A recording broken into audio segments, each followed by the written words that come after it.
Hi everyone, welcome back to another full stack tutorial, my friends. In this one, we will use the PHPMailer library and Gmail's SMTP server to send emails with file attachments. Before we start, I have to mention that in order to use Gmail as your mail server, you have to turn on the two-step verification process in your Google account and create a 16-digit verification code. Don't worry, it is easier done than it sounds. Also, download the PHPMailer library from GitHub. I have already a video on how to do both. I will put a link in the description. Okay, and with that said, let's start the lesson. I have already created the contact form, which we will use to send our emails. The application has a recipient email input field in which we specify where the email will be sent, a text area to write our message, and a drop zone in which we can drag and drop the files we want to attach, or we can click on it and use the browser's file picker. Okay, now let's see the files we need to create our application. Of course, we will need an index.php file which will host the contact form. It already contains a basic HTML structure, it has a link to the style sheet, and a script tag that loads the JavaScript file. Next, we have a script.js file. This file will handle the drag and drop operation. We will need a PHP file to send the email, and finally we have our style sheet, which will make our form look nice. As you can see, the code is already written, so we won't waste time writing CSS. Actually, I think there are a couple of rules that deserves explanation, so I will jump into them when needed. And finally, we have the PHPMailer library in our projects folder. Okay, that is enough of an introduction, so let's start coding. Okay, let's start by creating the contact form. First, I will create a container just for styling purposes and put the form inside. We see that the form's action attribute is set to our PHP file, the method attribute to post, and the enctype to multipart /form data. This means that the form will send the data to the sendEmail.php file using a post request. Since we are sending files to the server, the enctype attribute must be set to multipart /form data. Otherwise, the attached files will never reach the server. Okay, I will start building the form and I will place the first input field, which is the email. Now, everything is very basic here, so I'm not going to explain it. Next, we have the text area where we can write our message. After that, we have the drop zone. Here, I feel that I need to explain a few things. The div element with an ID of drop zone is the drop area in the browser. There is another div element inside it with an ID of file list. Inside that element, we will display the selected file names. Next, we have the choose file button. It is not visible in the browser, and that is because we set its display property in the CSS file to none. You will see how we activate it in the JavaScript file when we click on the drop zone area. Now, this is important. In order to select multiple files, we have to include the multiple attribute and also set the name attribute to an array. The attachments array will store the selected files even if it is only one selected. And finally, to complete the form, we have the submit button. At this point, we are done with the index.php file. We will jump right back into it when we start coding PHP. Now let's move to the browser and navigate to our index file to see what we have done. Nice. Our user interface is ready. Now let's code the hidden parts. We are going to start from the JavaScript file. First of all, I will set some global variables. Those variables will give us access to the drop zone area, the choose file button, and the file list container. We also create a new DataTransfer object and save it in a variable named dt. Let me explain this as simply as possible. When a user drags files into the browser, the DataTransfer object allows us to access those files. You will see this further down in the code. Next, we check if those variables have values, so we are absolutely sure that our code runs without problems. Inside the if statement, I will activate the Choose File button. Now, if I click on the drop zone, the browser's file picker will open. Let's see this. Nice. Next, we change the background and border color of the drop zone when files are dragged over it. Next, we remove the drag over effect when the dragged file leaves the drop zone. Let's see this in action. The effect is applied when we are over the drop zone and removed when we leave.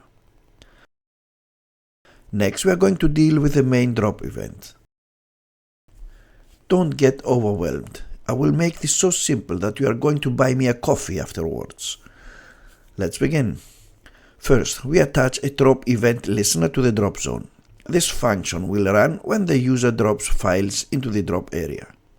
By default, the browser tries to open the dropped files. We prevent that behavior using the prevent default method.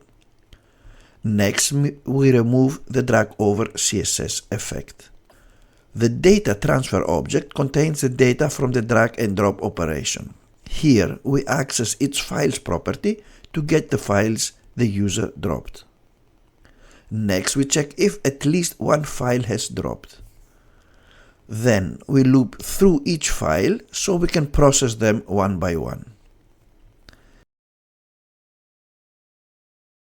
Here, we check if the file already exists in our file list.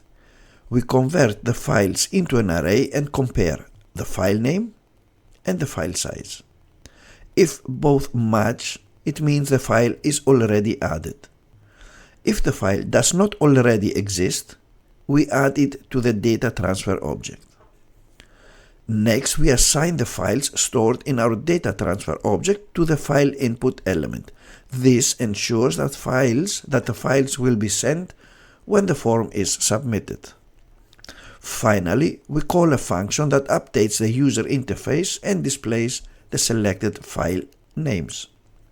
So, in summary, this code captures the dropped files, prevents duplicates, stores them in the DataTransfer object, and updates the interface so the user can see which files are selected.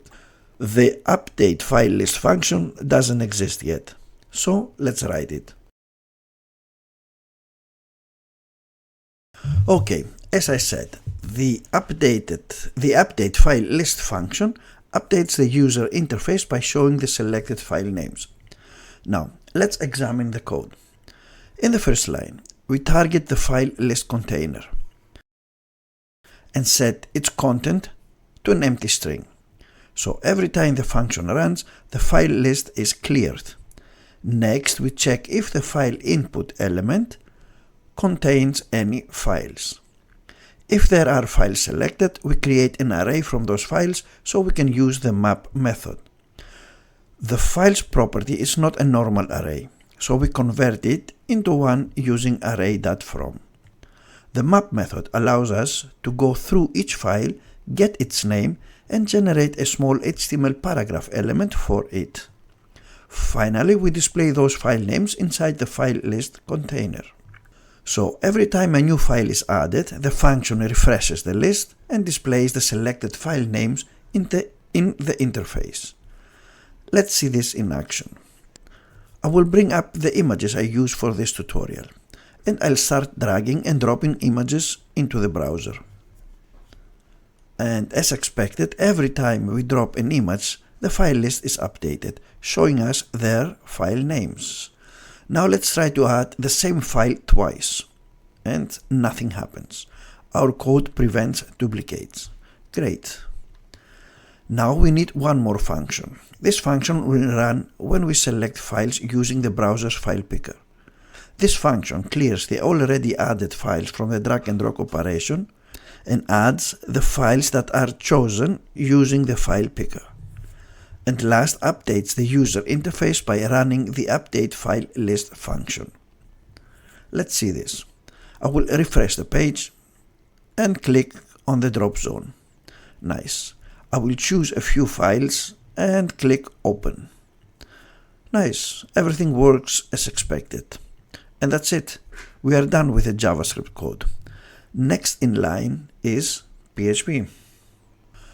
Okay, let's move to the PHP file. The first thing I will do is to start a session. I will use sessions to save the messages displayed to the user. So starting a session must be the first thing in the file, otherwise it will not work. Next, we configure the PHPMailer library so we can use it. We need the namespace of each class, and then we have to require each class. Next, if there is a post request, we assign the submitted email and message to variables. Next, we check if there are files selected.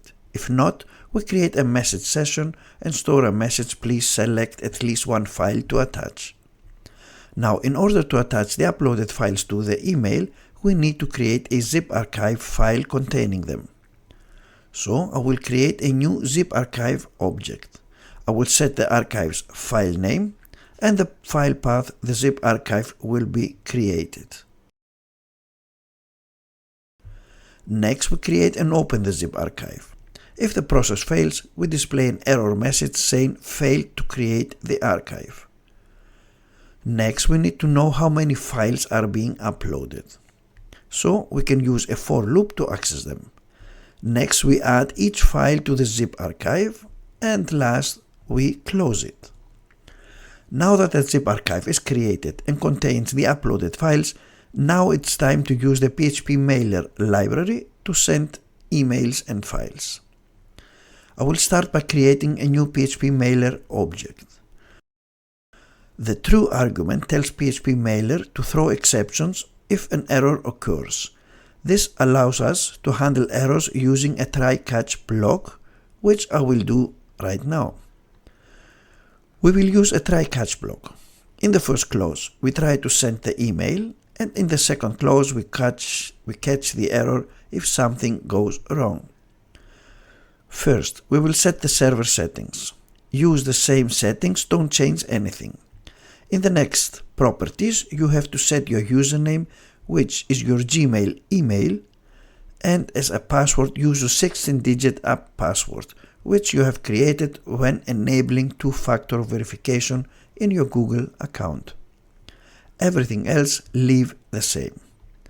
Next, we have the send from, where the email will be sent, and the file attachments.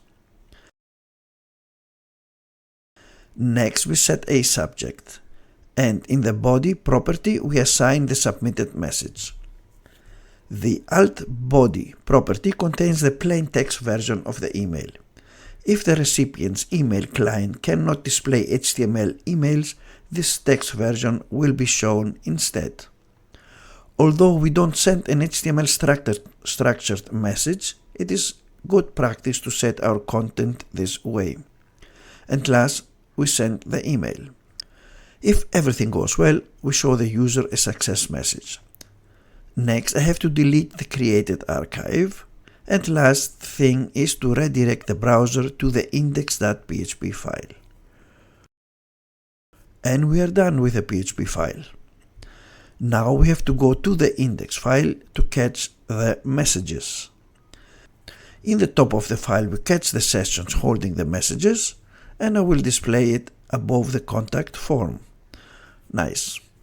Great, we are done.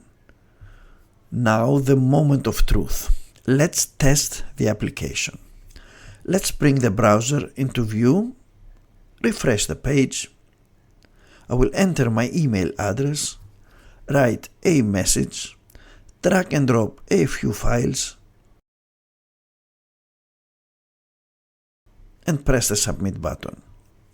Let's wait for a few seconds. And wonderful, it worked on the first try. Excellent. Now let's open my Gmail account to verify the received files. Nice. Here is the email, and here is the zip file. I will click on it to see what's inside. And sure enough, we can see the files we selected to attach.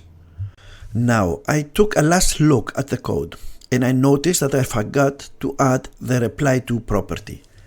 Let's fix this. Now we are set. Okay, now let's flip the scenario.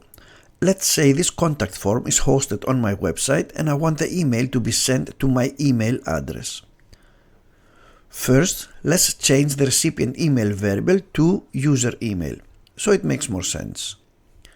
Next, let's swap the values. I will put my email address in the add address property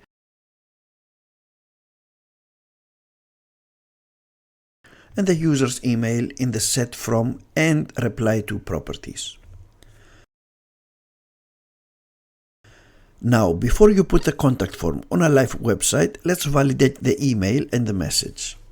First, we check if a valid email was submitted, and then we check if the message is not empty.